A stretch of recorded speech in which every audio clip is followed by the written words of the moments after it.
Anyone who's cynical about humanitarian aid needs to come to Yup here in South Sudan.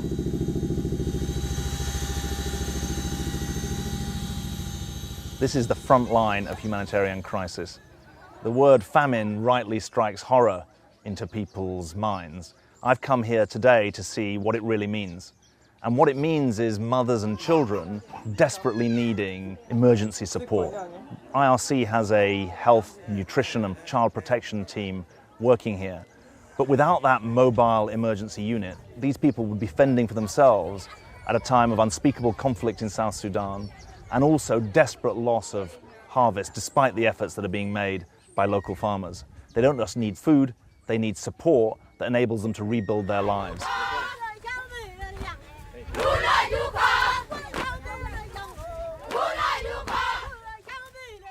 This is the arrival scene at the Mvepi camp here in northern Uganda. It's full of South Sudanese fleeing the civil war. And we're especially concerned about unaccompanied kids, of whom there are a significant number. I've just met someone at 17, so probably able to look after himself, but nonetheless separated from the rest of his family. How far did you travel from South Sudan? 3 days and a half in the bush. 3.5 days in the bush? Yeah. And you left you were living in a village, or you were living in... I'm living in village, yeah. And what, the fighting came to the village, or what? Really, yeah. I see. So you left on your own, or with other people?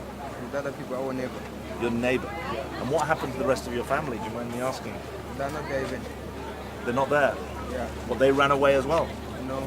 Seen in the 2013, in the beginning of the fighting in South Sudan, they disappeared. They disappeared? Yeah.